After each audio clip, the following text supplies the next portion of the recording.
Tengan buenos días, bienvenidos todos a este panel de expertos, bienvenidos los que nos sintonizan tanto de la Universidad Francisco Marroquín como de otras universidades y público en general.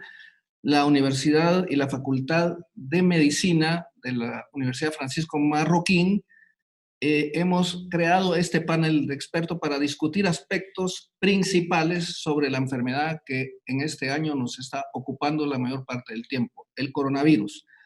Para esto, contamos con 4 expertos conectados en forma remota y puesto que están a distancia, es obvio que tendremos en algunos momentos, espero que no, algunos defectos dependiendo de la comunicación. Pido por favor su comprensión. Entre los expertos tenemos a la doctora Laila Wok, quien se conecta desde Houston, de la Universidad de Baylor.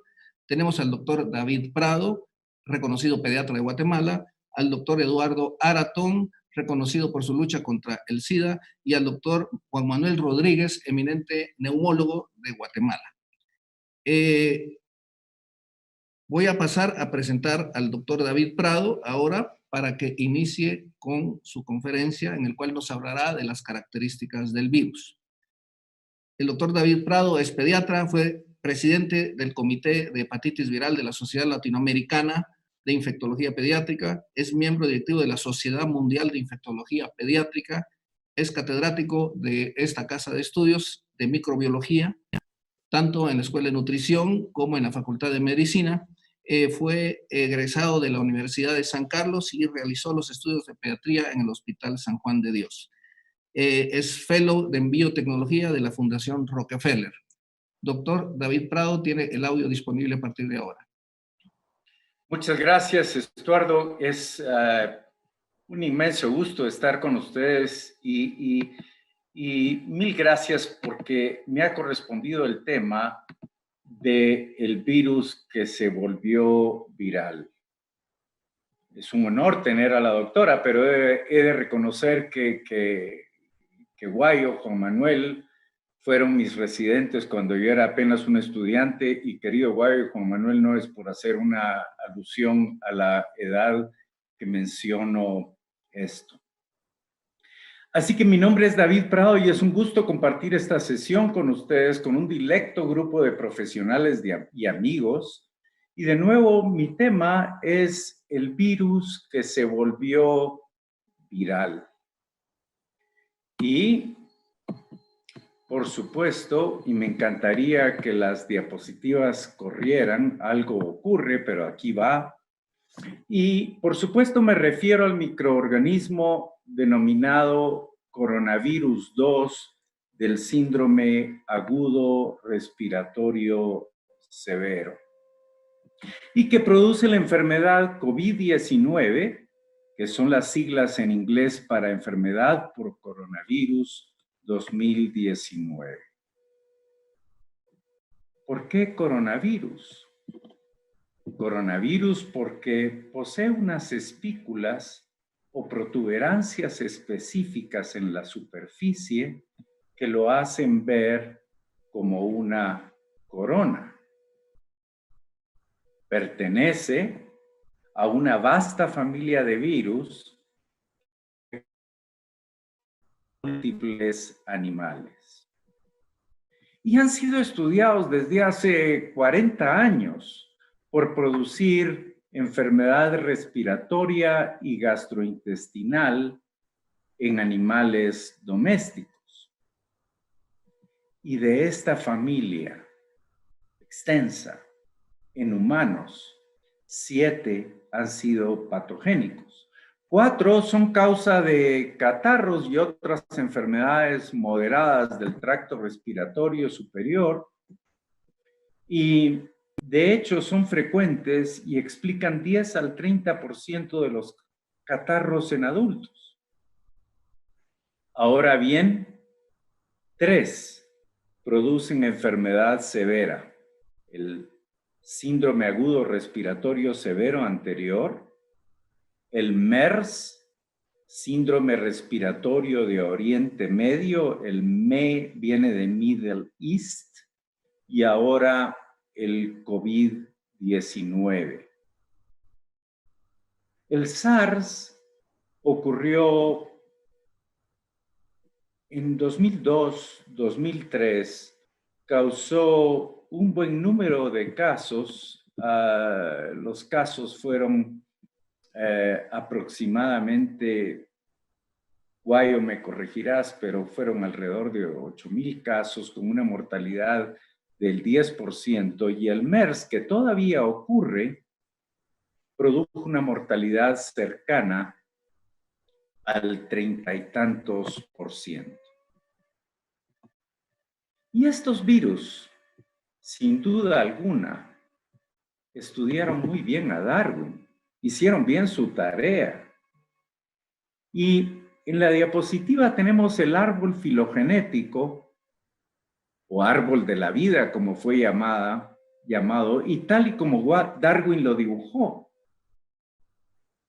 Y lo que él describía en este cuadro es cómo un organismo puede evolucionar para adaptarse a diferentes especies. Visto de una forma más caricaturesca, podemos ver en este árbol filogenético cómo un organismo puede cambiar sobre el tiempo. Y los coronavirus lo han hecho con absoluta brillantez. A la derecha de la diapositiva que ustedes ven, ha podido clasificarse en 4 géneros mostrados a la izquierda. Alfa, que históricamente se han asociado a murciélagos, perros, felinos. Beta, que ha sido asociado esencialmente a murciélagos. Y delta y gamma, que han estado relacionados con cerdos y con aves. El SARS-CoV-2 pertenece a la familia beta, y lo que vivimos hoy ciertamente no es un fenómeno inesperado. En esta revisión, un tanto enciclopédica de 30 y tantas páginas, se hizo ver en el 2007 lo que estaba a punto de acontecer. Literalmente, y es lo que está mostrado en amarillo, la presencia de un gran reservorio de virus parecidos a SARS-CoV en murciélagos de herradura, junto con la cultura de comer mamíferos exóticos en el sur de China, constituye una bomba de tiempo. Así que, como diría García Márquez, crónica de una muerte anunciada, la bomba de tiempo tenía que explotar, y explotó. Y explotó probablemente en este mercado ahora cerrado de Wuhan. Mi chino no es el que yo quisiera. Y si no, explotó en los alrededores de ese mercado, en las cercanías del mismo, donde ustedes podrían comprar animales muertos, animales vivos, exóticos, podían comprar marmotas, podían comprar serpientes o podían comprar murciélagos. Tomo una pausa larga porque dicen que no hay pausas largas cuando uno expone. Y cuando un organismo llega a nuestro cuerpo, no infecta cualquier órgano o tejido al azar. Tiene que encontrar dónde anclarse. Tiene que encontrar a su receptor, que es el tema del que estoy a punto de hablar. Tiene que encontrar en qué cerradura colocar su llave. Y yo le digo a los estudiantes, y no me presenté apropiadamente, que soy catedrático de microbiología en la Universidad Francisco Marroquín, que en la vida, en nuestro cuerpo, todo o casi todo funciona como una llave y una cerradura. Piensen ustedes, por ejemplo, en la lactosa, la principal azúcar de la leche, que algunos de ustedes tienen problemas para digerir. Para procesarla necesitamos una enzima, la lactasa. Pero no cualquier enzima entonces. Necesitamos una enzima que tenga la combinación perfecta, el registro perfecto para su reconocimiento. En el caso del coronavirus, la llave la tiene presente en esas espículas que le dan el aspecto de corona. Y su receptor es una enzima particular que se llama enzima convertidora de angiotensina 2.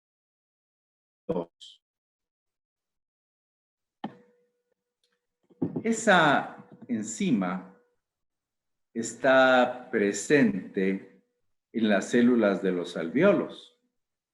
Es una enfermedad respiratoria. Pero también en miocardio, tracto gastrointestinal y urinario. Y en la práctica todavía no sabemos si el compromiso miocárdico visto en algunos pacientes está relacionado con la presencia del receptor. El tracto urinario no pareciera tener mayor afectación, pero el gastrointestinal sí. Diarrea y otras molestias están descritas, tal vez un 5%, no mucho más, de los pacientes con esta enfermedad. Pero cuando buscamos la presencia del virus, por supuesto se encuentra descrita en infecciones o secreciones respiratorias y hasta en 1/3 de los pacientes en muestras de heces. Ojalá en preguntas y respuestas podamos insistir en la importancia que este fenómeno tiene desde el punto de vista de transmisión y de prevención. La presencia del organismo en muestras fecales es uno de mis temas favoritos y me encantaría tener la posibilidad de volver a ellos más adelante. Uno de los elementos que ha sido importante en otras palabras, y Estuardo, creo que voy fenomenalmente en el tiempo, pero tú como moderador tienes que llamarme a la atención en los próximos 3-4 minutos. Es lógico pensar que a más cerraduras en nuestro organismo, podríamos tener más posibilidades de infección por el virus. Y se ha buscado efecto de medicamentos y todavía no tenemos conclusiones prácticas al respecto, pero luego, gracias a Dios, tenemos un panel de expertos exquisito. Podremos discutir sobre si hay algunos elementos que podrían ayudarnos para llegar a mejores conclusiones al respecto. Y dentro de todos los elementos que se ha buscado sobre si tenemos más receptores que puedan conducirnos a más problemas, tenemos sin duda alguna un elemento importante que es el tabaquismo. Los reportes iniciales, pero iniciales estoy hablando de 72,000 más pacientes en China, hablaron de que los hombres tenían las mujeres. Y yo soy el primer fanático de las mujeres, reconozco que ustedes son el sexo fuerte, pero creo que esto no estaba asociado necesariamente, y vamos a tener una sección de epidemiología sobre género. Lo que ocurre en parte en China y en otras partes del mundo es que los hombres somos más diabéticos que las mujeres, pero también en China, mientras la mitad de los hombres fumaban, apenas tal vez 1 o 2% de las mujeres lo hacían, y ciertamente el tabaquismo es un factor de riesgo aumentando los receptores. Medicamentos, ibuprofén, otros medicamentos, podemos discutirlo durante las preguntas y durante las respuestas. Quiero terminar y, Estuardo, creo que vas a estar orgulloso de mí en el tiempo que he cubierto. Quiero hablar unos minutos de la sobrevivencia del virus, lo que va a ser relevante para cuando hablemos de lo que es medidas de protección. Y dependiendo del material y las condiciones, tenemos que conocer que coronavirus puede permanecer infectante desde 2 horas hasta 9 días. Hay ciertos materiales donde sobrevive mejor. Ciertamente plástico, acero inoxidable como el que tenemos en los picaportes, puede sobrevivir de 2 a 3 días, cartón tal vez un día, otras superficies porosas puede permanecer menos. Y podemos discutirlo, como les decía, durante preguntas y respuestas, al igual que el efecto del clima, de la temperatura, de la humedad. Por favor, hagan preguntas al respecto. Muy importantemente, pero no voy a cubrir un tema que le corresponde a alguien más, puede ser ineficientemente inactivado con varios procedimientos y soluciones y eficientemente inactivado con varios procedimientos y soluciones. Y ese es un punto que por supuesto es de interés para todos y que debemos discutir durante los próximos minutos. Tenemos tiempo suficiente y aunque muchos estamos cansados de toda la información que recibimos de coronavirus, para el público general, los procedimientos y soluciones y precauciones para inactivar el virus son de una vital importancia. Muchas gracias. Gracias, David. Excelente exposición. Voy a pasar ahora a presentar al doctor al doctor Eduardo Araton. Realmente presentar al doctor Araton es algo extenso y trato de resumir toda su experiencia clínica en unas breves palabras, que para nada dicen todo lo que él ha hecho en Guatemala.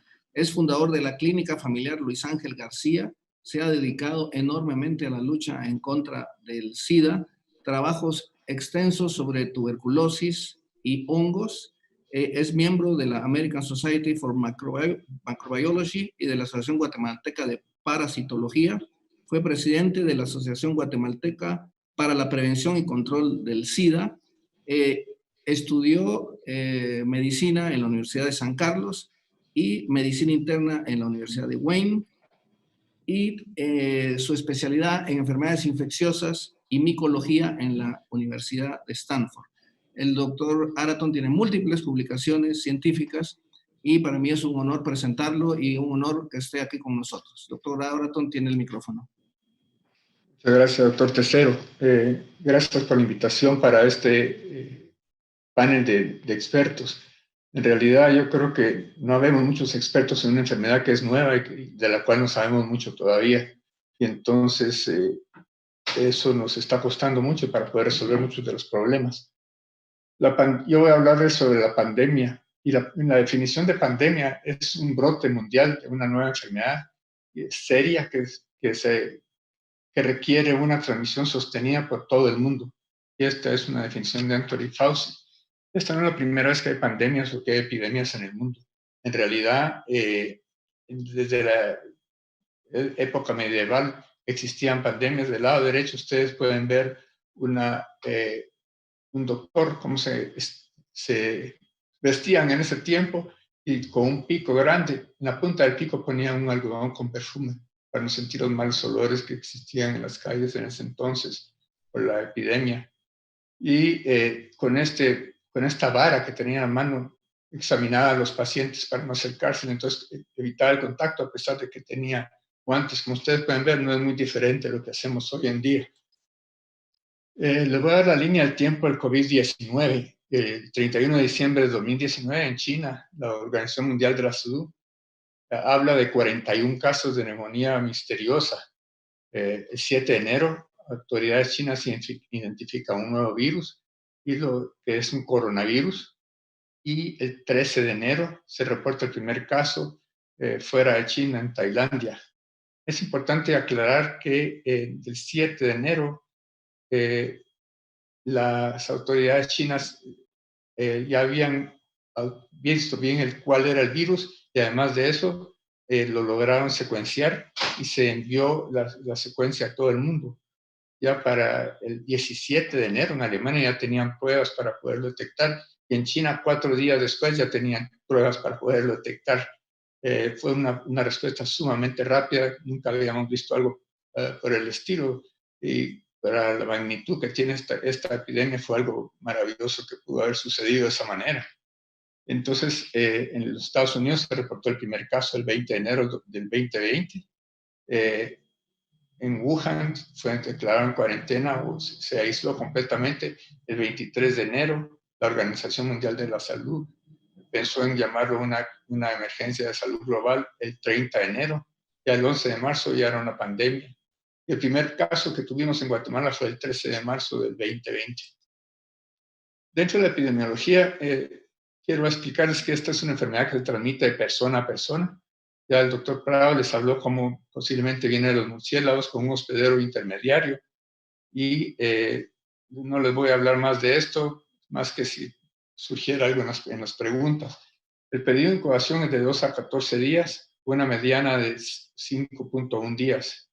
El espectro de severidad de la enfermedad, en la mayoría de los casos, menos mal, es leve, 81% de los casos. Es severa, severa quiere decir que tiene fiebre y que muchos de estos requieren ir al hospital, es en un 14% de los casos. Y crítica, un 5% de los casos. Estos son pacientes que pasan a la unidad de cuidados intensivos. Este punto es importante para el resto de la plática. La mortalidad aproximadamente es de 2.3%, sin embargo, ya van a ver ustedes qué características tiene. Esto fue la última vez que me metí a este sitio, hoy en la mañana, y habían 438,000 casos, y Guatemala estaba reportando 21 casos para ese entonces.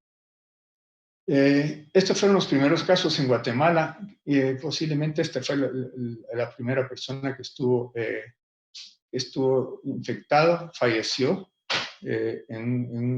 afuera de la ciudad de Guatemala, y contagió a varias personas. Ya después hubo una segunda generación de casos, y aquí esto era hasta el día 21 de marzo, donde en realidad habían 17 casos. Ahorita vamos por 21 casos. Lo importante de esto no es tanto cómo se han ido contagiando uno a otro, porque eso ya sabemos cómo sucede, sino que ya posiblemente estamos teniendo casos comunitarios. Cuando hay casos comunitarios, las cosas cambian, cambia la definición de quién le vamos a hacer las pruebas. No tiene que tener antecedentes de que venga de afuera del país para poderles hacer las pruebas. Voy a referirme a este artículo como referencia, pero definitivamente, perdón por valga la redundancia, pero no es algo que sea absoluto. Lo que dice aquí, estos son proyecciones, son modelos epidemiológicos basados en cuestiones que ellos creen que es la manera como se va a comportar. Como les dije antes, la enfermedad es nueva, no sabemos exactamente cómo se comporta. Entonces, ¿cómo se entienden los gobiernos, las medidas tomadas por los diferentes gobiernos del mundo? ¿Cómo podemos entenderlas? ¿Por qué es que estamos todos encerrados en nuestras casas? Hay dos tipos de conductas que se toman. Uno es la mitigación. Mitigar quiere decir disminuir la velocidad por medio de algunas intervenciones, no todas las intervenciones que se pueden hacer.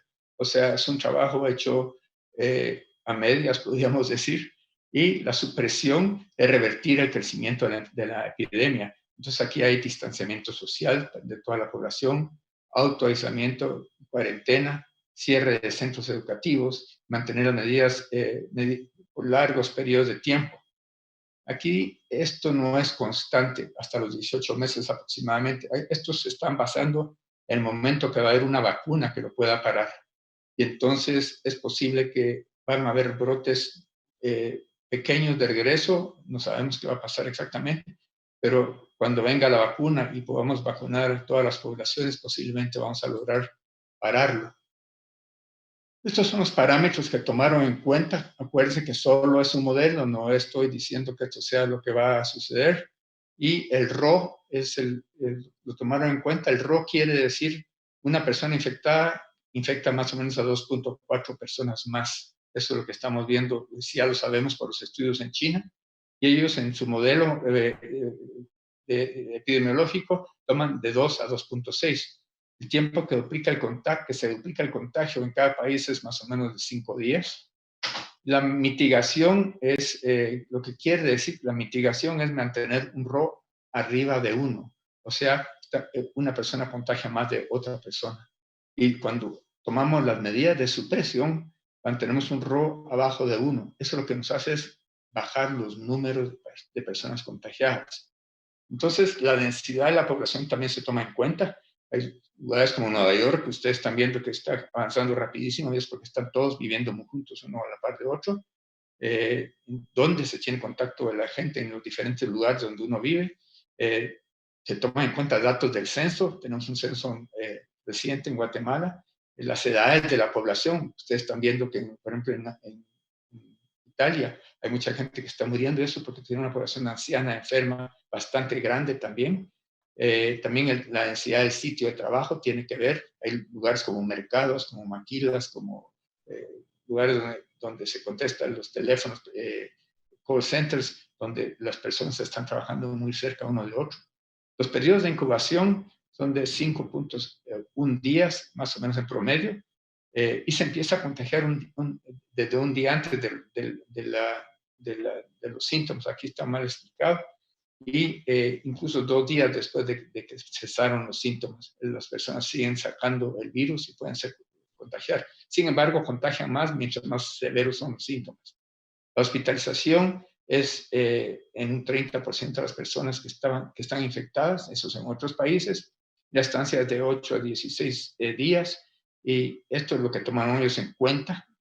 Posiblemente va a ser menos en Guatemala, porque tenemos una población más joven, etcétera, etcétera. Y esto es muy importante, cuántos respiradores hay en cada lugar, en cada país. Estas son las curvas de los modelos y lo que ellos proponen.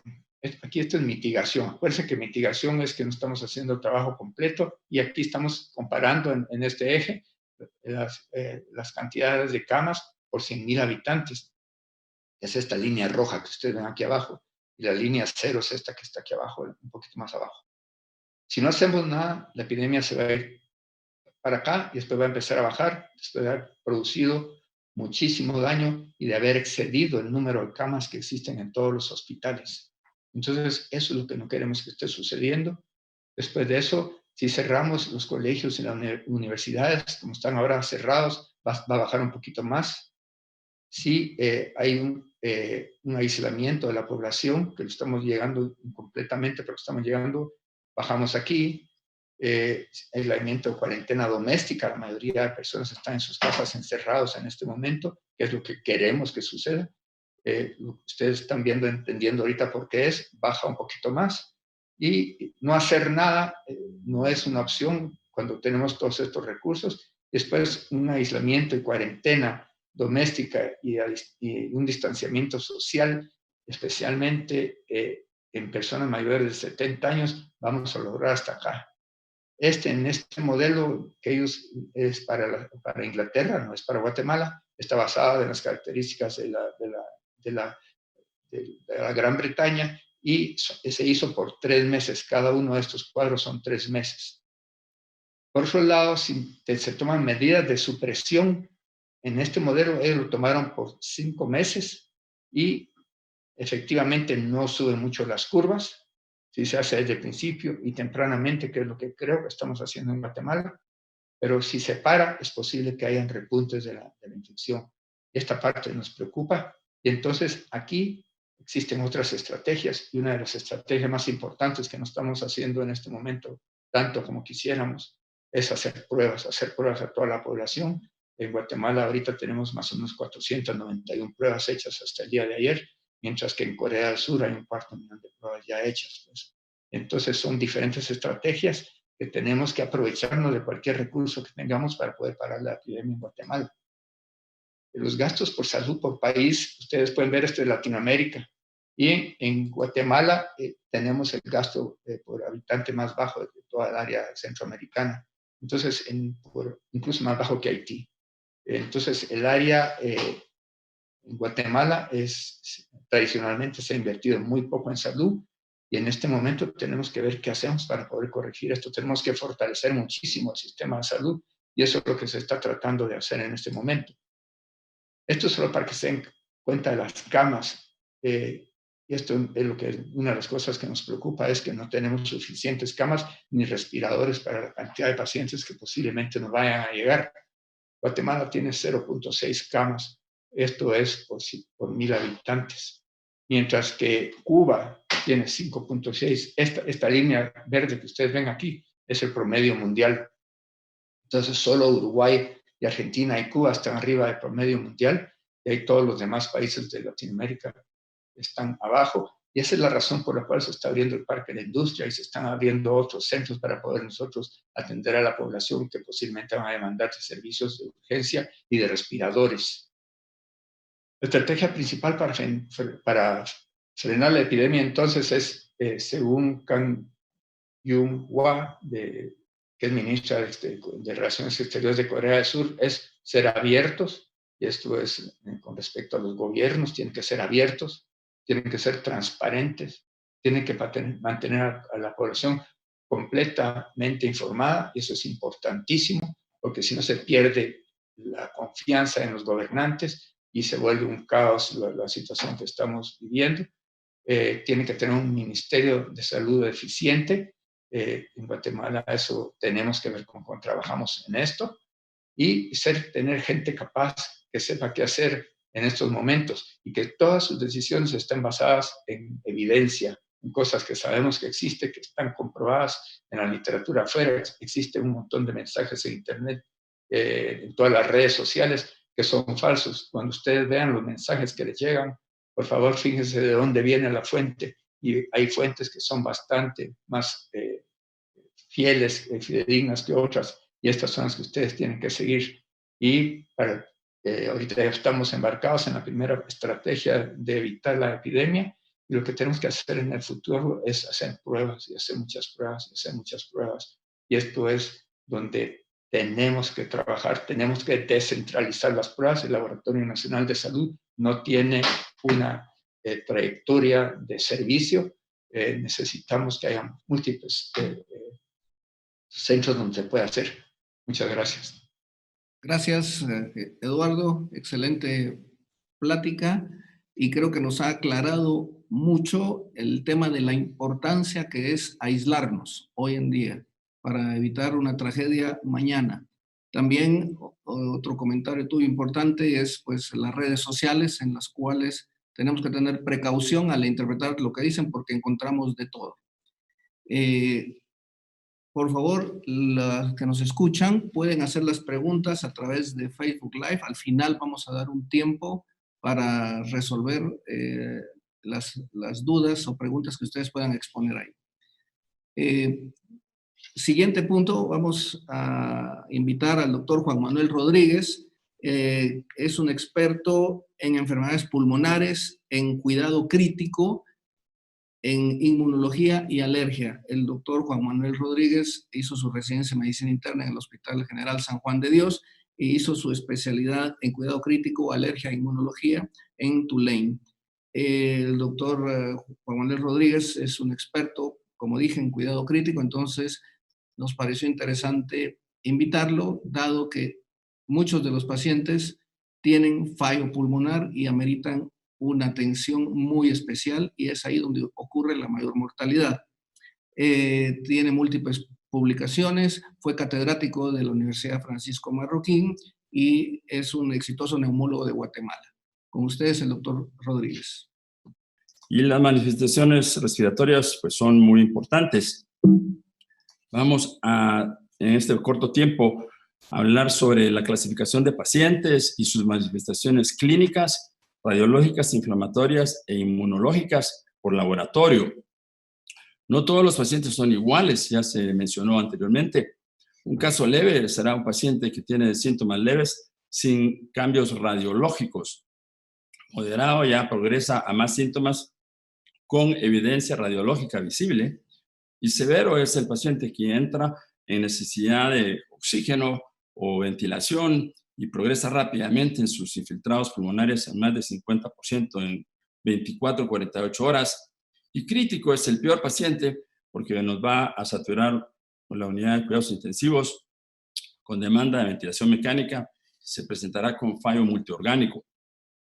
La información que tenemos es información de los colegas chinos que han publicado en la literatura occidental y estos números de 72,000 casos. Si ustedes aprecian, acá solo ha habido, por ejemplo, inicialmente un 60% confirmados con el test de laboratorio, pero aproximadamente un 40% que no tenían cómo hacer el diagnóstico confirmatorio. Se basaron en síntomas y por exposición, sin tener test. Otro grupo se hizo la exposición, la forma clínica, pero ya contando con diagnóstico radiológico consistentes con la neumonía de coronavirus. Y el 1% que fueron tratados o fueron vistos con test positivo, pero no tenían síntomas, ni fiebre, ni tos, ni fatiga. 1% de 72,000 casos es una cantidad considerable. Y eso es importante considerar porque este es el caso precisamente de una paciente que estuvo en Wuhan y cuando visitó a su familia contaminó a 5 personas de su familia. Ella totalmente asintomática, sin evidencia de inflamación. La proteína C reactiva es un marcador de inflamación importante que se utiliza en estos casos. Ella estaba totalmente normal y los demás tenían valores altísimos.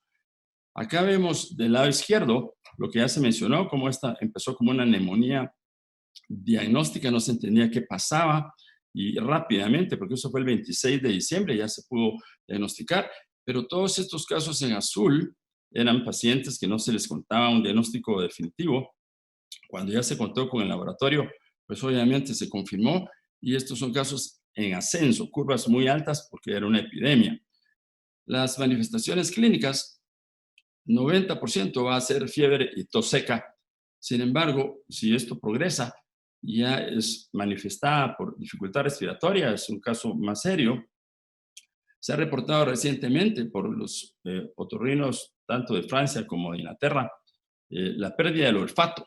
La pérdida del olfato se llama anosmia. Si esto se presenta en condición de no catarro y en condición de no obstrucción nasal, sino solo pérdida de olfato, puede ser un signo temprano, igual que la pérdida del gusto.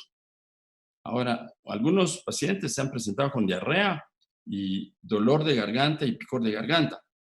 Dolor de garganta fue un criterio que se vio en los pacientes que fueron a intensivo, pacientes graves. Sin embargo, el picor de garganta pues no es una cuestión para alarmarse si ustedes no tienen ninguno de los demás síntomas.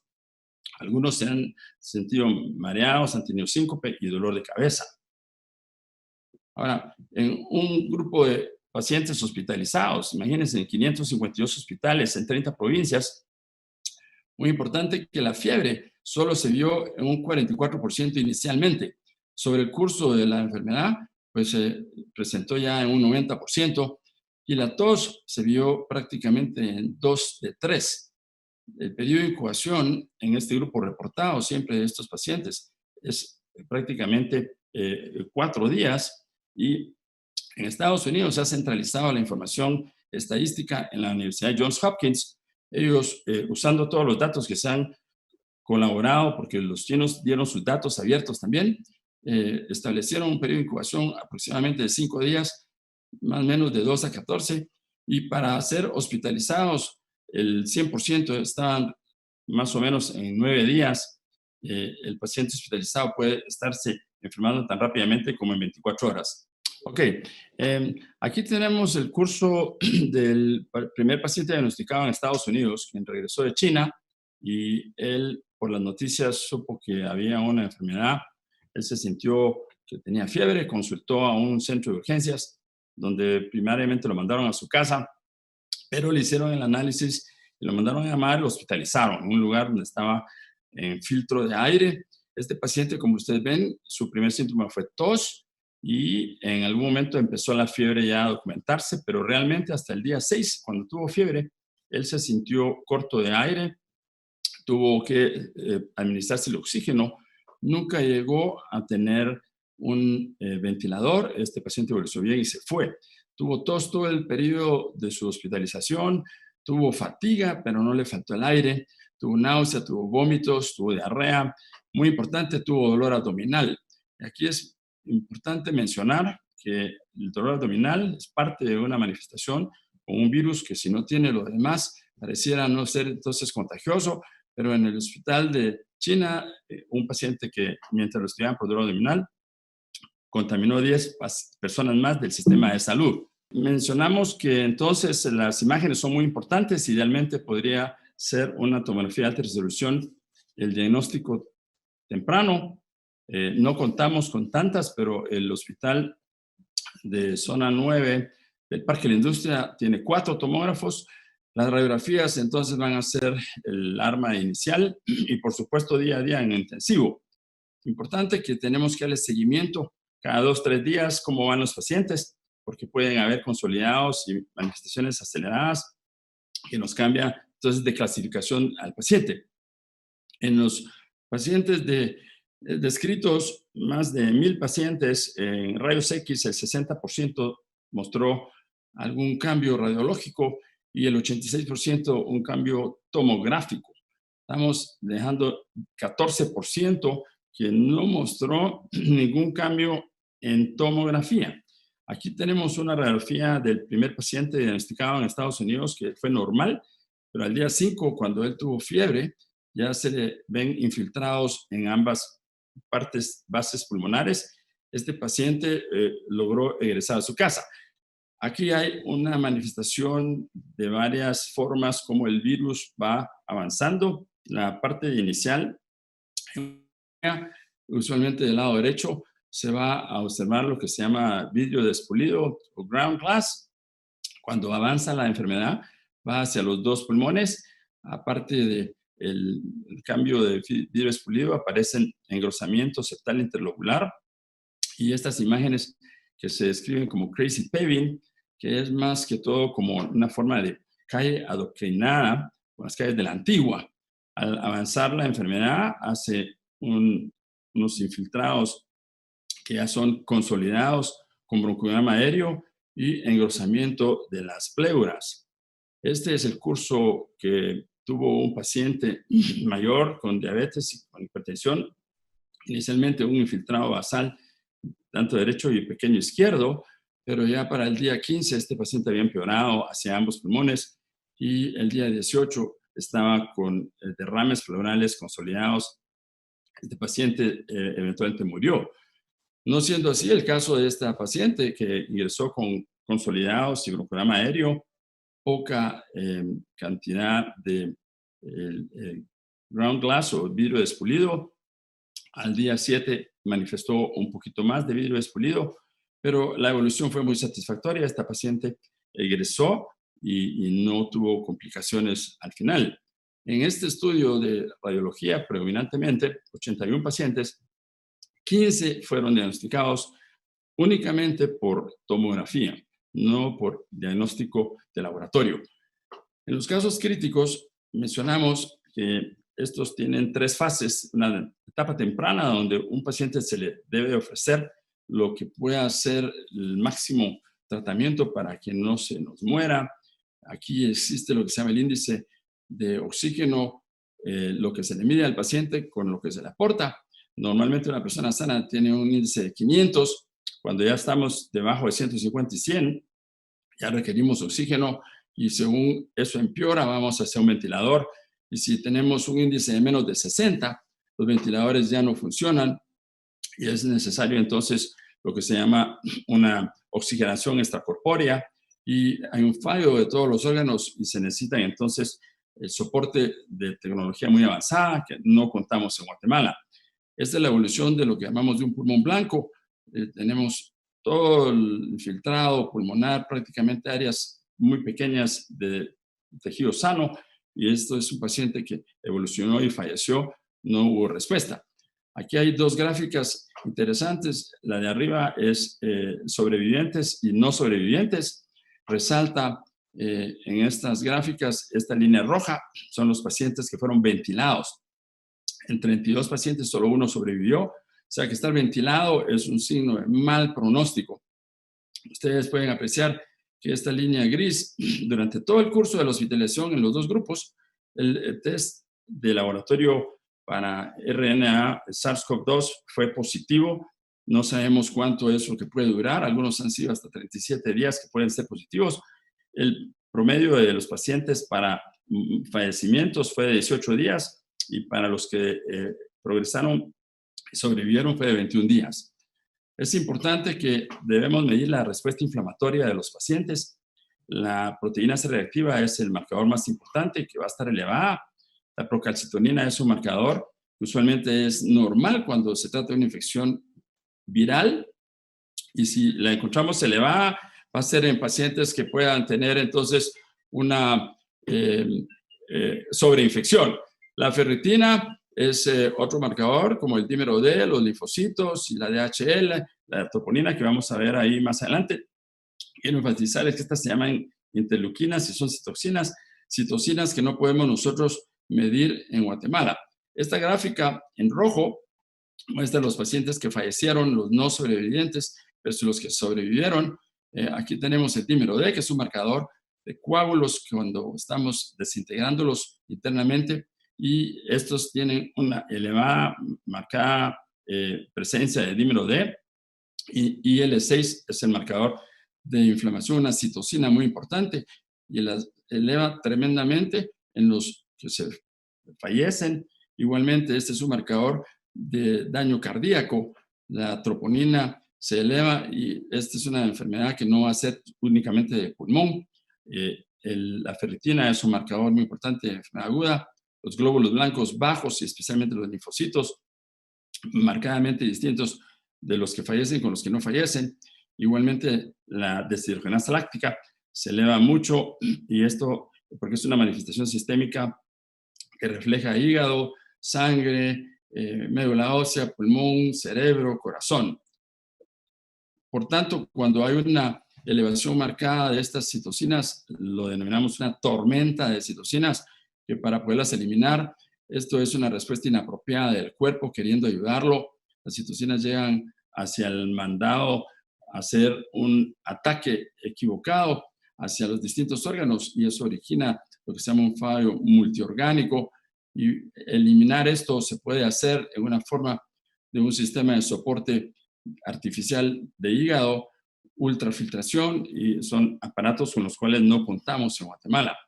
Importante, ya se mencionó el tipo de aerolización del virus, está presente hasta 3 horas.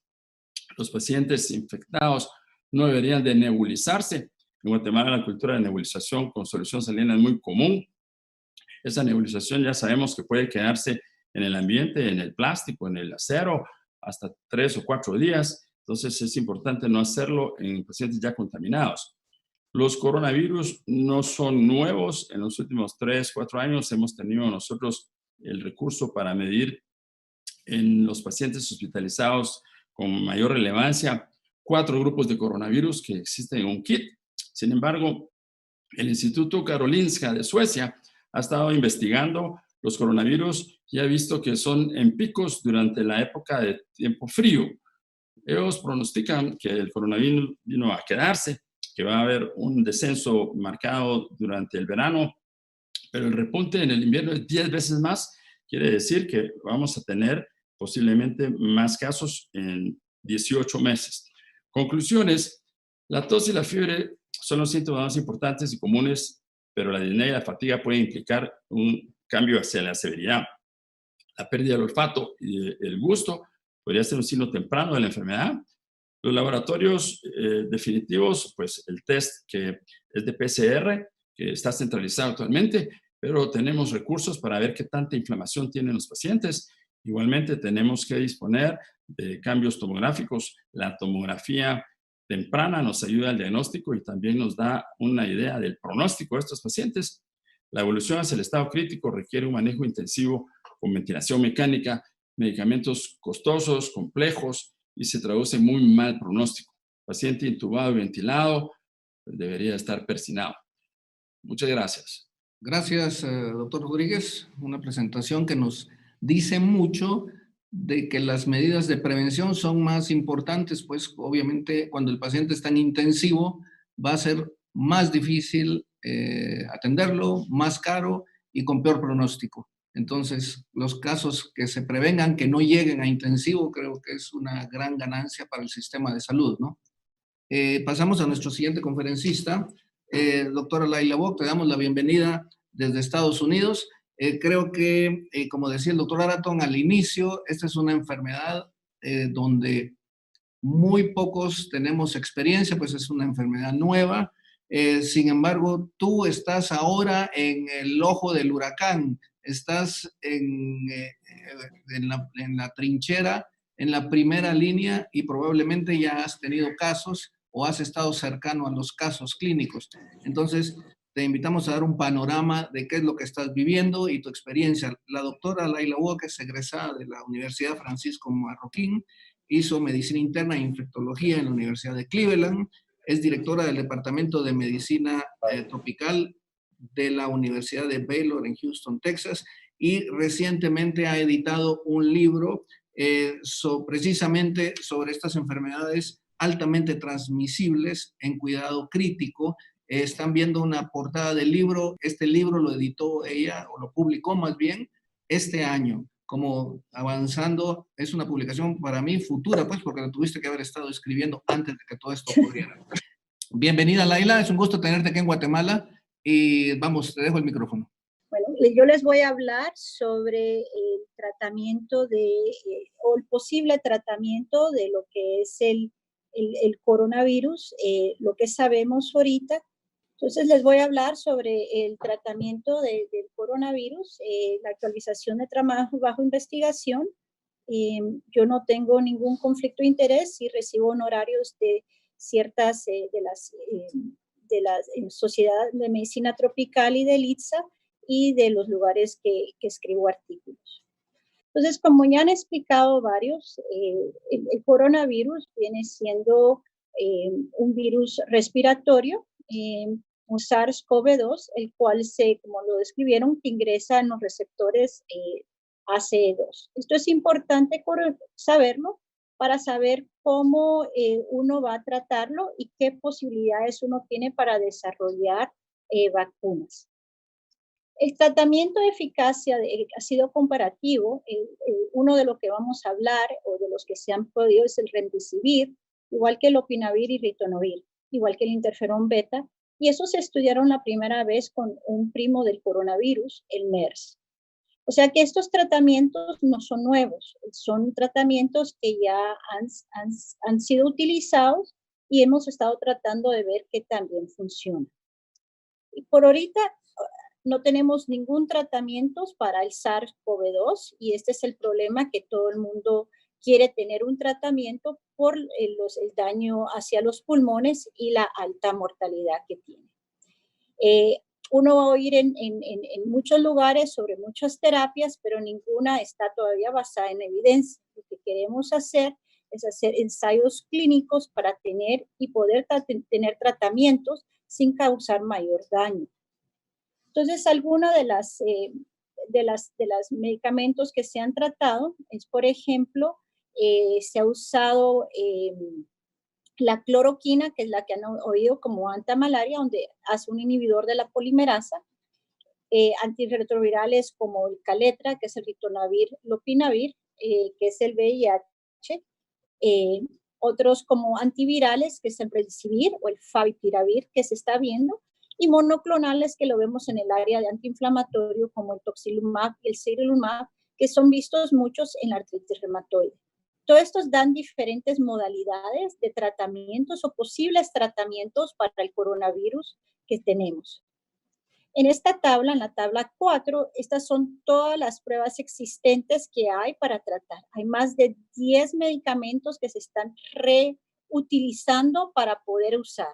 Y como los podemos dividir, medicamentos que se han usado para el VIH, o sea, antirretrovirales, medicamentos virales que se están usando, monoclonales y otros medicamentos que se han usado para otras cosas, como la cloroquina o la hidroxicloroquina. Una interesante es la nitoxamida, que uno lo usa para tratamientos helmínticos y para diarreas por protozoos. Lo que uno quiere hacer es desarrollar tratamientos o en evolución o ensayos clínicos, porque la única manera que nosotros vamos a saber si esto funciona es teniendo un ensayo clínico. Si no, no es basado en la evidencia y es basado en la experiencia. ¿Cuál es el problema de eso? Si uno lo basa en la experiencia, es que uno dice, bueno, yo tuve la experiencia de N más 2, de N igual a 2 personas que salieron. Pero ¿qué va a pasar si yo tengo que tratar 2,000 personas, 20,000 personas y no tengo un ensayo clínico que me respalde? Es muy fácil venir y opinar sobre muchos medicamentos sin tener base de eso. Y eso nos está pasando ahorita. En las noticias todos los días sale una nueva parte. Entonces, ¿qué hemos aprendido? Este virus creo que yo todas las mañanas me acuesto y me levanto leyendo coronavirus. Es como tomar agua de un hidrante porque es mucha información. Muchos de los cuadros clínicos que conocemos hoy, que creo que en unos 6 meses vamos a ver que el cuadro clínico era muy diferente, inclusive la presentación era muy diferente. Entonces, por ejemplo, los esteroides. ¿Metilprednisolona es bueno o no? Bueno, no hay ningún beneficio para el SARS ni el MERS usar esteroides, especial en la primera fase, excepto que tenga una insuficiencia adrenal o si ha desarrollado un pulmón de choque que ya tal vez pueda usar unos esteroides. Los antirretrovirales, veremos a dónde estamos en esos. Está lo del plasma convaleciente que se ha empezado a ver, pero para tener eso necesitamos tener pacientes que se recuperen. Vamos a usar los anticuerpos para usar eso. Y otros estudios.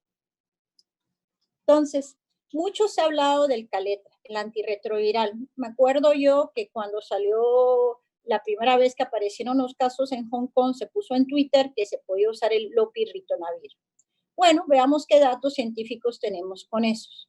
Tenemos la experiencia de 2 virus, el SARS y el MERS. El SARS-CoV-1, donde vinimos y agarramos controles que fueron apareados retrospectivamente. O sea, que estos eran pacientes que fueron tratados al inicio.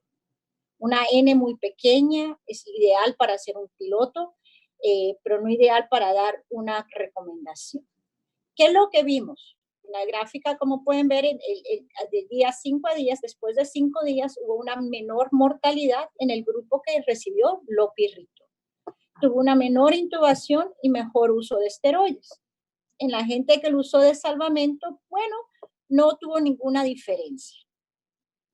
¿Qué es lo que nos dicen los estudios sobre MERS? Eso se hizo posexposición, donde los pacientes, que era el personal de salud, que fueron expuestos al aerosol, como nosotros los médicos, los enfermeros, terapistas de respiración, ellos vieron que había cierta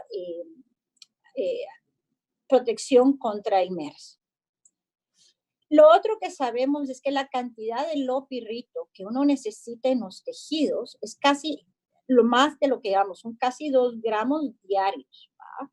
Entonces, podemos ver que el lopirrito, uno dice, bueno, inhibe el SARS y eso nos va a ayudar, inhibe la enzima, eso lo vimos in vitro, podría ser eficaz, pero ya cuando vinimos y lo tratamos de poner en las áreas de actividad en el tejido, vimos que no teníamos suficientes números. Entonces, en el área de esos, para alcanzar un IC50, o sea, qué tanta efectividad necesitamos, eran cantidades muy altas que para poder darlo y cantidades altas para poder matar al virus. O sea, no era compatible con nosotros. 2 gramos cada 12 horas es mucho. En MERS vimos lo mismo.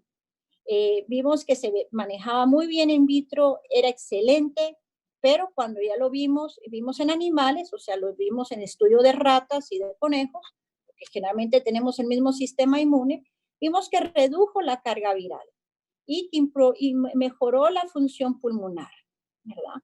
Pero ya cuando fue expuesto al humano, no se vio lo mismo, porque requiere cantidades muy altas.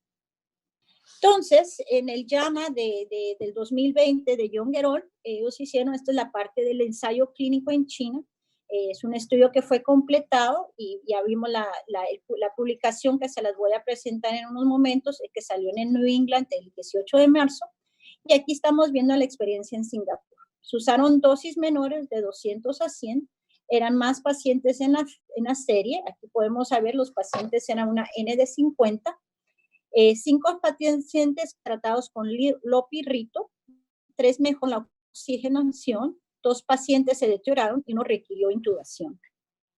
Los efectos secundarios fueron experimentados por el 80% de los participantes. Náuseas, vómitos y diarreas. Y lo más difícil era la elevación de las enzimas hepáticas a 5 veces sus niveles normales. El reto era la interacción con medicamentos. Por ejemplo, en mis pacientes trasplantados, la ritonavir y el lopinavir va a interacción con el tacrolimus y el sirolimus. Va a hacer muchas interacciones, pasa por el hígado y no es muy bien tolerado. Entonces, vino el estudio del 18 de marzo, del que estábamos viendo qué fue lo que pasó en la China. Era viendo lopinavir, ritonavir en pacientes hospitalizados adultos con severidad de COVID. Estos son los pacientes intubados, pacientes que tienen una saturación debajo del 90%, son pacientes que tienen el SIRPA, el síndrome respiratorio pulmonar del adulto, agudo del adulto.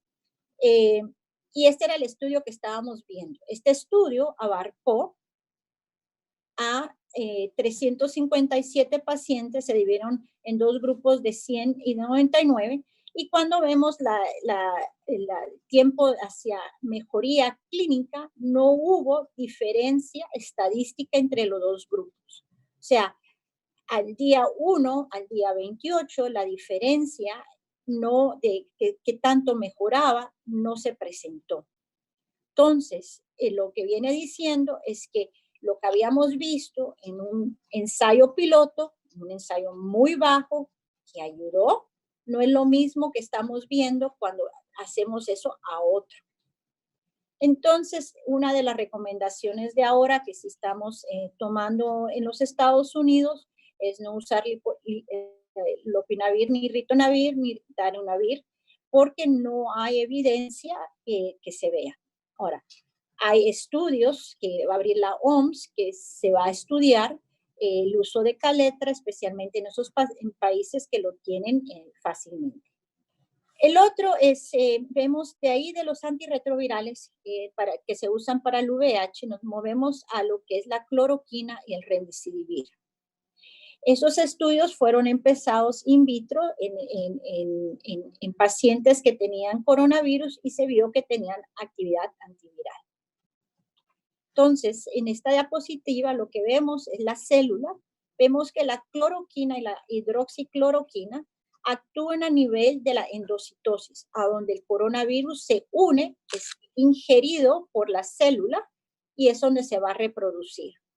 Además, eso inhibe esa entrada, pero además de eso, hace que la parte del pH, o sea, la acidificación que es necesaria en el endosoma, no pase. Eso es igual, por ejemplo, cuando nosotros en el VIH usamos inhibidores para que no entren a la célula, o sea, para que no se siga creando más. Después tenemos el remdesivir, que es un antiviral, y esto es una prodroga que va a actuar a nivel del ARN. Al actuar a nivel del ARN, inhibe su replicación, su traducción y su transcripción. Si no hay ARN, no hay comando para poder hacer nuevas moléculas. Este es el que tiene mejor y es el que se está estudiando ahorita. La cloroquina, que es la que estaba en las noticias, es mi grupo de promo me lo ha puesto ahí, igual que plaquenil y la hidroxicloroquina que se está acabando, es algo que ha estado muy de moda. Y la idea es de que interfiere con el receptor, impide esta acidificación. Parece que uno puede alcanzar los niveles bastante altos para tratar, pero no ha sido efectivo en los animales. In vitro funciona, en el laboratorio funciona, pero no en los humanos. Hay muy pocas publicaciones de qué tanto esto va a hacer. No sabemos qué tanto. Y la combinación la hidroxicloroquina, pues hay que sacarle, tiene ciertos efectos adversos como prolongación del QTc, arritmias, miocarditis, hepatitis que puede pasar y daños a la retina del ojo. Entonces, uno de mis amigos o infectólogos de la Universidad de Minnesota, el doctor David Bulwer, ha hecho una quimoprofilaxis para los contactos como prevención del COVID-19. Entonces dijimos, bueno, la gente viene y está usando la cloroquina para todo, estudiémosla. ¿Quiénes son las personas de más alto riesgo? Bueno, los trabajadores de salud, la gente expuesta, los de primera línea. Bueno, hagámoslo fácil. Hizo su estudio y uno escribe, se llama covid19@UNM, Universidad de Minnesota.edu, y uno puede enrolar en su estudio y ahorita lleva 350. Una de las cosas que ha hecho el doctor Bulwer, cuando lo estuve comunicando con él, es que él ha hecho su protocolo, es abierto y ahorita lo está usando Honduras, igual que Paraguay, para poder investigar a sus trabajadores de salud y para ver si la cloroquina tiene un efecto. Uno, para prevención, o sea, post-profilaxis, y para ver si alcanza los niveles.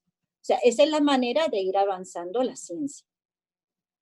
Ahora, el antiviral que estamos viendo, el Remdesivir, que es de la Gilead, es una prodroga de amplio espectro que inhibe el ARN. Ese depende de la actividad de la polimerasa. Esto lo hemos visto que funciona. ¿En qué virus? Filovirus, como el ébola, paramoxivirus y en otros coronavirus. Esto se estudió en el MERS. Esto fue utilizado en varios casos que se vieron en Saudi Arabia, igual que Corea del Sur. Interfiere con la polimerasa, hace también que la molécula, o sea, que el virus no sea tan bueno. Esto lo vimos, por ejemplo, en el VIH, que le llamamos el fitness, que hay ciertos medicamentos que hacen, trata de buscar un virus que no es tan bueno, pero en la mente del virus dice que sí. Y en parte de acá pueden ver en esta gráfica los tejidos, la parte negra quiere decir cuánto virus hay, y en el Remdesivir casi no hay nada. Ojo, hay problemas con el Remdesivir, no es tan benigno, no lo podemos usar en pacientes que ya tienen hepatitis y las enzimas hepáticas están elevadas arriba de 5 veces, o la filtración glomerular está abajo del 30%. ¿Por qué? Tiene un ciclo de extracto que es lo mismo que vemos en el voriconazol, que puede causar daño renal. Tiene efectos secundarios que ya había hablado, y igual que la cefalea. Entonces, cuando comparamos el Remdesivir y la cloroquina, vemos que ambos tienen actividad viral. In vitro, no lo hemos estudiado en vivo, esos son los estudios que estamos ahorita. Vemos que el Remdesivir hace que entre, pero no es que salga el virus post-entrada y no reproducción, y la cloroquina sí. Ya salió el primer estudio, otra vez un estudio pequeño de 12 pacientes tratados con el Remdesivir, pacientes que estaban hospitalizados, que estaban bajo el tratamiento de intensivos, y los estudios preliminares han sido muy buenos. Por eso se abrió uno de los ensayos clínicos a través de la NIH, que es el National Institute of Health acá. Baylor, igual que otros 74 lugares en el mundo, participa en este estudio, y puedo decirles que hoy enrolé mi primer paciente, que es una paciente de trasplante renal, y hasta ahorita la primera dosis le fue bien. La dosis son 200 miligramos IV como dosis primaria, seguido por 100 miligramos IV durante 24 horas hasta 10 días. En este estudio se va a hacer hasta 5 días. Vamos a ver cómo está su función renal. Esta paciente es de trasplante, tenemos que hidratarla bien, su patrón es bastante bueno y sí estuvo desaturada y que tiene una enfermedad considerada moderada. ¿Y qué pasa con esos pacientes que están, en SIRPA? Bueno, hay una idea, o sea, hay un síndrome de citoquinas, o sea, cuando este virus lo que hace es que salta un síndrome de citoquinas, lo comparamos como una estampida y que estamos tratando de pararla, que invade el pulmón, hace que ese pulmón se vuelva duro y lo que nos inhibe. Entonces, uno es usar la interleucina 6. La interleucina 6 o el tocilizumab se usa en artritis reumatoide y esto se ha visto. Si pacientes tienen interleucina 6 elevada, esto podría ser uno de los lugares. Otras moléculas estudios, y este es de un artículo que salió el día de ayer, donde dos doctores en farmacia, el doctor McGrady, igual que el doctor Pogue, descubrieron sobre los otros estudios, el ecusumab y el favipiravir. El favi es también una polimerasa ARN que las inhibe y se ha vuelto también que trabaja en el ébola. Se está evaluando ahorita y fue estudiada con el tocilizumab en Japón y tuvo muy buen promedio. Y el último estudio, que es el que ha dado más, porque el presidente lo puso ahí, es la hidroxicloroquina con acitromicina. El problema es de que este fue un estudio en Marsella, en Francia, un estudio de 20 personas, y esto es importante para los estudiantes, es un estudio preliminar a donde tenían síndromes tempranos, y entonces que salieron positivos. Entonces, el médico, a discreción del médico, él escogió a quién darles el tratamiento hidroxicloroquina y acitromicina. O sea, de esos 20 pacientes, yo escogí a 6. Y a 6 de ellos le di hidroxicloroquina, acitromicina. ¿Ok? Y entonces salió que habían unos mejores, pero si hay un sesgo, ¿por qué? Porque yo escogí a las personas, escogí de seguro los que eran mejor o alguna parte subconsciente, pero el problema de la hidroxiacitromicina es que hay una prolongación del QT, además de que no hay evidencia. Entonces, usarlo como parte no es lo mejor. Hay que estudiarlo y basar políticas y tratamientos en 6 pacientes es muy peligroso. Después estuvieron los inhibidores ECA, no hay ninguno. Si uno toma un inhibidor de ECA, debe de continuar tomándolo. Y lo bueno que salió ahorita fue que hace unos días en la OMS salió un ensayo clínico llamado Solidarity Trial. Y la idea del Solidarity Trial, que tiene 8 brazos, es estudiar esto. O sea, esta es la única manera que vamos a saber. ¿Y por qué es importante? Porque lo más seguro, hablando con los virólogos, con gente que ve, este virus no se va a acabar hoy, no va a ser como el SARS. Lo más seguro es que vuelva y tenemos que tener tratamientos antivirales e igual que vacunas para poder prevenir. Esta aquí la gráfica son diferentes dosis que se usan. Y el último es la parte que quiero, es que salió ayer del doctor Khalil. El doctor Khalil es el director médico de la unidad de contención que está en Nebraska, que habló sobre el tratamiento de COVID-19 usando tratamientos no aprobados o compasionados y tratar de usarlos en ensayos clínicos para que podamos nosotros ir adelante. Y por último, aquí parte de Velo, a través del doctor Jotés y la doctora Botassi, hacemos vacunas, porque obviamente lo mejor es hacer una vacuna que nos pueda prevenir contra el coronavirus. Hay varias vacunas, ya la primera, la Moderna, ya fue enrolada, y entonces, pero va a tomar 12 a 18 meses. ¿Por qué? El primer ensayo es ver que la vacuna sea segura. O sea, no podemos darle la vacuna a medio mundo y no saber si es seguro. Después de eso, ver si realmente uno produce anticuerpos para poder atacar el virus. Y esa es la idea de usar el plasma convaleciente, donde uno crea anticuerpos, pero toma 3 semanas de una persona que se recuperó para poder crear esos anticuerpos. Después de eso se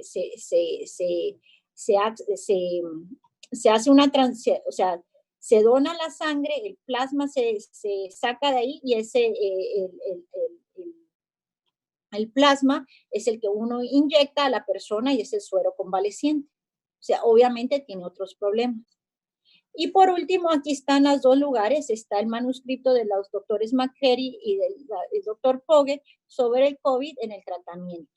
Y después está la página de los nuevos estudios clínicos que quiere estar, la OMS quiere ir desarrollando para tener una mayor evidencia en lo que es. Y con eso los dejo. Muchas gracias. Gracias, Laila. Excelente, excelente. Nos has nutrido de una forma impresionante con todo lo que se está haciendo en tratamiento. Parte de esto, pues, como conclusión es, hoy en día no tenemos un tratamiento específico, los estudios se están realizando y también, pues, un llamado a lo que yo llamo las compras de pánico, porque cada vez que hay en las noticias que algo se está poniendo en prueba, por ejemplo, acitromicina y cloroquina se agotaron acá en las farmacias porque la gente salió a comprarlo así como para tenerlo acaparando. Lo mismo que hicieron con comidas y con papel higiénico, ¿verdad? Son las conductas del ser humano cuando tiene miedo. Entonces, aquí te tengo una pregunta para ti, ya que te tengo en línea, que le han preguntado mucho ahorita en el Facebook. Riesgo de comidas a domicilio. ¿Cómo lo ves? ¿Hay algún riesgo? Porque casi que en todos los países lo que se está dejando es cerrados los restaurantes, pero sí permiten llevar comida. ¿Qué tanto ves tú el riesgo en esto? Realmente lo que uno tiene que hacer, el lavado de manos con agua y jabón, la parte de usar algo como limpieza. Esto me lo hicieron la pregunta la otra noche. Realmente el riesgo es menor. O sea, uno va, busca su comida. Aquí en los Estados Unidos es un poquito más fácil porque uno lo puede dejar en la puerta de su casa. Así evitar el contacto que está. Y se paga a través del app. Entonces, si alguien le va a ir, por ejemplo, a dejar comida, pues que llame antes para que le abran la puerta y deje la comida ahí y no tengan. Y si va a haber contacto, que estén a 2 metros de distancia.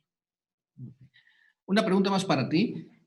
Pregunta alguien, ¿por qué el ibuprofeno empeora la sintomatología? El ibuprofeno, igual que el naproxeno o el diclofenaco, no es que ponga la sintomatología peor, pero es lo siguiente. Si yo tengo fiebre y me siento mal, yo voy a tomar mi pastilla de ibuprofeno. Pero a eso me la voy a tomar cada 2 horas o cada 4 horas. Entonces me voy a hacer daño a mis riñones.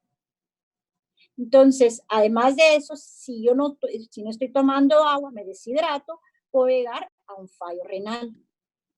Inclusive, cuando tenemos enfermedades como el dengue, zika o chikungunya, nosotros no recomendamos tomar los AINES o el ibuprofeno porque causa una mayor hemorragia. Ok, gracias. Y una última para ti. Y dice, ¿en el futuro cree que la prevención de la enfermedad se basará en vacunas, antivirales o ambos? La prevención va a ser la vacuna y no es va a ser, lo mejor es eso, pero aquí como alguien me decía, es que yo quiero la vacuna del coronavirus. Le digo, sí, ¿y se puso la de la influenza? Entonces, si no nos vacunamos, no lo podemos prevenir. Que uno desarrolle, que país X o el mundo desarrollemos la vacuna, si no la ponemos, no funciona. Y para decirles que nosotros estamos viendo 19 a 20% de pacientes que todavía tienen influenza y ya Stanford reportó coinfecciones con otros virus, incluyendo los de la influenza. Es importante vacunarse para influenza, hoy más que nunca. Así es. Bien. Gracias, Laila, te agradecemos miles haber estado con nosotros acá. Vamos a pasar ahora con el doctor Juan Manuel Rodríguez. Hay un par de preguntas para él. ¿Hay algún signo o síntoma de alarma para la población pediátrica? Esta pregunta como que es más para David Prado.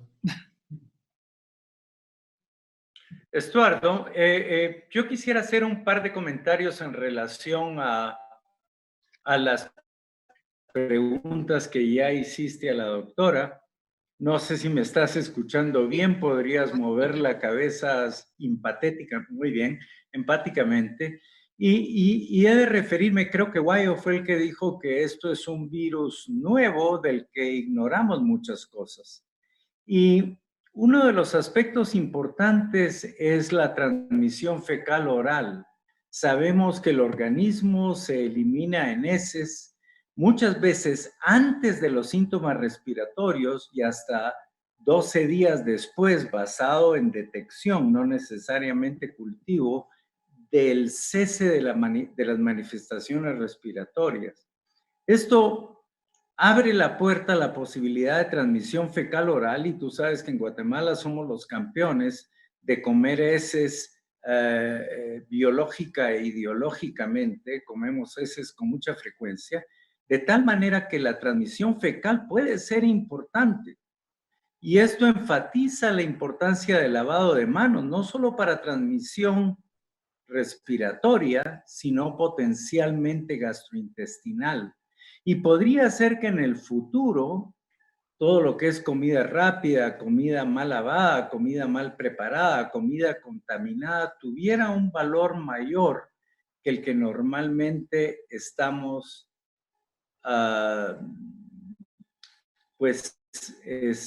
acostumbrados a creer. Hay que mantener los ojos y oídos abiertos a que la transmisión fecal puede ser importante. No recuerdo la segunda pregunta que le hiciste a la doctora, también tenía algún comentario ahí, pero luego tenemos lo de las vacunas, y este es un buen momento, como ella muy bien dijo, con mucha propiedad, de enfatizar la vacuna de influenza, de enfatizar la importancia de la vacuna de neumococo para los mayores, que puede sobreinfectar cualquier infección viral, y enfatizar la vacuna de neumococo para poblaciones en riesgo. Y ese muchachito de 30 años, digo muchachito desde tu punto de vista y del mío, porque ya estamos muy por encima de eso, ese muchachito de 30 años que se fuma una cajetilla diaria de cigarros, es, de acuerdo a las definiciones del Centro de Control de Enfermedades, de alto riesgo para infecciones por neumococo. Y ese paciente debiera estar vacunado contra neumococo adicionalmente de parainfluenza. ¿Cuál era la segunda pregunta que le hiciste, que tenía un comentario ahí? Ibuprofeno. Ibuprofeno, no sabemos, pienso yo. Puede aumentar la expresión de ECA2, pero muchas autoridades dicen que por el momento no hay suficiente evidencia. La población académica está dividida, diría yo, y hay una publicación del British Medical Journal de hoy o de ayer hablando sobre la importancia de prevenir ibuprofeno, pero yo diría no sabemos como tantas cosas. Pero mientras averiguamos, acetaminofén sigue siendo muy noble y otros AINES podrían serlo. Mientras la ciencia médica y la comunidad médica se define, tal vez acetaminofén podría ser una buena opción inicial para controlar los síntomas. Pediatría, no sabemos si son menos sensibles al virus o menos propensos al virus o hacen infección asintomática con más frecuencia. Pero abajo de 20 años de enfermedad es infrecuente o asintomática, lo cual no quiere decir que no la pueden transmitir. Pero la población pediátrica es una población bendita por Dios en estos momentos de incertidumbre. Gracias, David. Y con respecto a la pregunta que te hice antes del receso. Menos mal que mi memoria RAM es cada vez más estrecha, pero en lugar de tratar de elaborar cosas que ignoro, te he de decir que por el momento yo no creo que haya una buena respuesta a la pregunta que hiciste. Pasamos entonces, tal vez, hay una pregunta para el doctor Juan Manuel Rodríguez aquí. ¿Las lesiones pulmonares son reversibles o no? Eso dependerá de los días de ventilación mecánica y del tiempo y el daño que tenga agregado, porque no solo es el virus, sino son las neumonías. En los pacientes que han sobrevivido, algunos han tenido cambios de fibrosis al final, que son lesiones irreversibles, pero en la gran mayoría de los que han sobrevivido, que son muy pocos, porque la mayoría se han muerto, han tenido cambios reversibles. Doctor Araton, una pregunta para usted. ¿Cree que se debería extender la cuarentena en Guatemala y ser menos flexibles en las medidas tomadas? Creo que las medidas tomadas de la cuarentena son apropiadas. No creo que sepamos exactamente cuánto tiempo prolongar la cuarentena. Esa es una pregunta que nadie tiene una respuesta. Hoy, por lo menos, me enteré que Hubei, que era la provincia donde está Wuhan, ya fue liberada. Y entonces yo creo que tenemos que ver qué sucede con eso, ver cuál va a ser la respuesta o lo que va a suceder. Creo que en el futuro van a ser sumamente importante descentralizar los laboratorios para hacer muchas pruebas, para tratar de buscar a los casos que vayan repuntando para poder tenerlos bajo control. Y una pregunta más para ti, Araton, respecto a los pacientes con VIH positivo.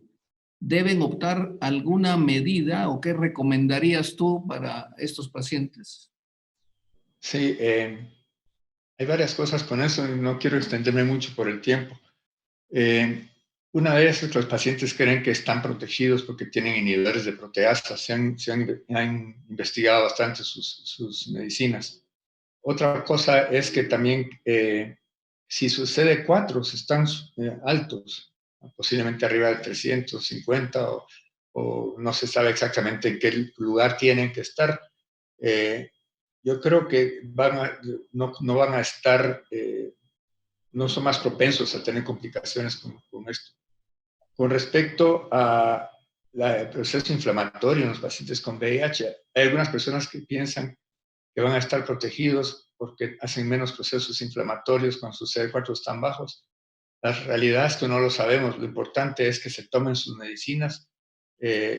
Creemos que con CD4 altos van a estar mejor protegidos. Los CD4 son las defensas del cuerpo, los que es una medida de que también está funcionando su sistema inmune, y las medicinas del VIH lo que hace es que los logra reforzar su sistema inmune, aunque no sabemos cuál es la consecuencia final de esto. Una conferencia hace poco desde Panamá de OMS, donde se trató este punto, y esas fueron básicamente las conclusiones a las cuales llegamos. Hago esta pregunta para todos el que quiera tomarla, vamos a ver, me parece importante porque en algunos reportes la cantidad de fallecidos o los más graves eran diabéticos o cardiópatas. ¿Alguien de los 4 panelistas quiere tomar? ¿Qué le recomendamos a los pacientes que tienen diabetes o que toman algo para el corazón? ¿Hay alguna recomendación que ustedes quisieran hacerla? No sé quién quiere tomar la pregunta. Laila. Sí, con 2 comentarios. Con el comentario de los pacientes diabéticos e hipertensos, tienen que seguir tomando su tratamiento. Es muy importante. Pacientes diabéticos decompensado van a salir peor. Las pacientes que tienen enfermedad crónicas que no están bien controladas son los que tenemos más problemas ahorita.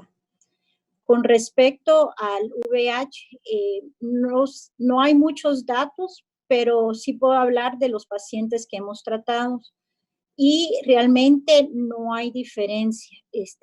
Ellos, o sea, a pesar que están tomando sus antirretrovirales, las enfermedades crónicas de base los hacen más susceptibles. Por ejemplo, tengo un paciente que está ahorita en intensivo, que es VIH bien controlado, CD4 arriba de 500, no detectables de hace 9 años, pero él es diabético y ya tenía enfermedad crónica renal. Entonces, y es un paciente joven, es de 42 años. Eso es lo otro que estamos aprendiendo de esta enfermedad, que sí hay mucho mayor riesgo arriba de 65 años, pero la población que está entre 30 y 50 está siendo afectada similar. Quiero agradecerles a todos ustedes haber participado en esto. Realmente fue algo muy productivo y muy educador. Creo que nuestros alumnos de la Universidad Francisco Marroquín y todas las demás personas que nos contactaron o que se unieron, que fueron más de 1000 personas siguiéndonos por los medios, Creo que ha sido productivo para ellos y les hemos dado una muy buena información científica y de primera mano. Les agradezco enormemente. La Universidad Francisco Marroquín está en deuda con ustedes. Muchas gracias por su presencia.